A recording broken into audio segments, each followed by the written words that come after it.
Well, I tried, Gloria, but it doesn't look good with an empty neck. Hey, look, Edith, he wore his Halloween costume. All right, that was a clip from the sitcom All in the Family, produced by famed television producer Norman Lear, who passed away Tuesday. Lear produced more than 100 shows in his remarkable career, including Maude, Sanford & Son, and The Jeffersons. His shows were known for breaking barriers, from addressing topics like racism and homosexuality to shows that navigated the Black experience.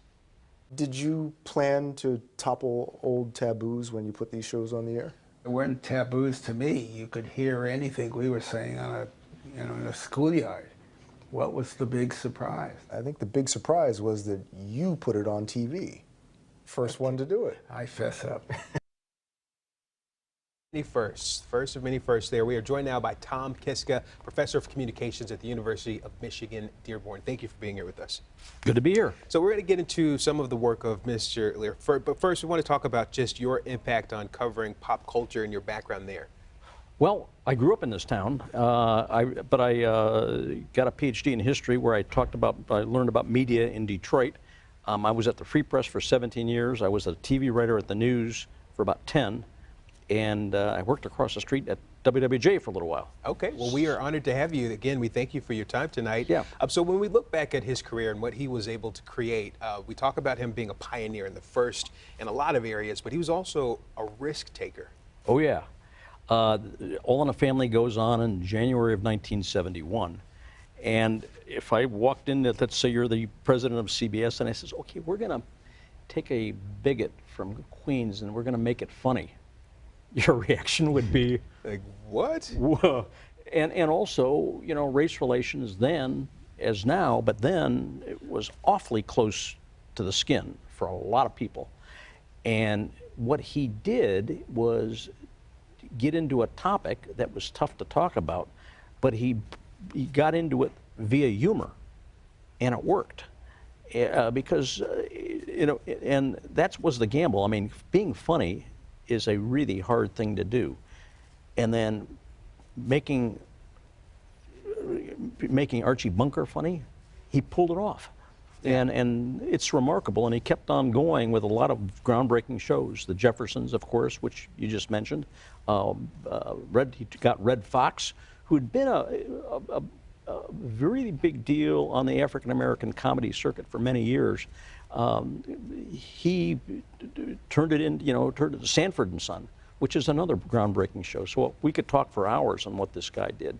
Yeah. My favorite is he was the brains, not the brains, but his company produced This Is Spinal Tap, which was directed by Rob Reiner, who played his son-in-law in All in the Family. Yeah, so many iconic roles. The characters are ones that are just burned into our memory. Absolutely. When you look back at that storytelling, what was it like just seeing that unfold and how it started those meaningful conversations for people at home? Well, I remember seeing an early version of All in the Family. It would have been early of 1971. And I would have been a freshman at Wayne State. And I'm going, for a few minutes, I'm going, what the hell? I think I can say that. I mean, yeah, we're streaming. We're streaming, okay. Well, I won't anything. But I'm going, wait a minute.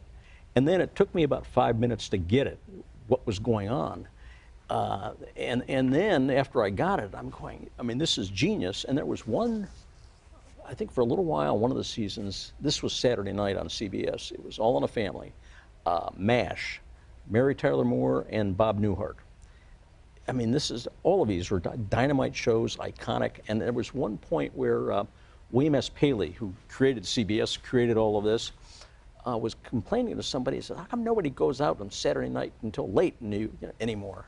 And somebody says, well, Bill, they're home watching your TV shows, so you have only yourself to blame. And that was true. I mean, I was, as a kid, I was just glued to those shows because they were so, every one of them were remarkable in their own way. Absolutely, and it's pretty safe to say that these shows pretty much shaped and changed pop culture as we know it. Oh, absolutely, absolutely. All of them are, in their own ways,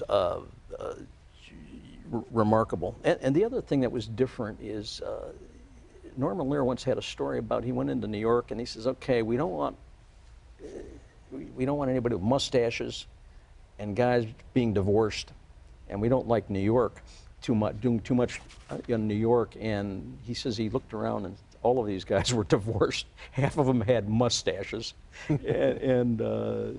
he got it through. Yeah, and you were able to have a personal experience with Mr. Lear. You had lunch with him. I had lunch with him. A bunch of our TV critics would get together a couple times a year out in Los Angeles, and they sat me down with him. And he was just humble, also fun, and I think he's a guy that, here's a guy that created so much, and I don't know what I was expecting, but if he came in and, I'm Norman Lear, who wasn't that way at all. He was laid back, funny, just a guy. And how he did that, because if you're a big shot in Hollywood, particularly if you're Norman Lear, people are telling you repeatedly, no, you're not just a guy, you were an icon. You're a god. Yeah. And he didn't buy that, and that tells me something about why he was able to last so long, because he was grounded, I think. Yeah, that can take you far. Humility definitely takes you very far. Oh, yeah. Lastly, I want to ask you, what do you think his legacy is?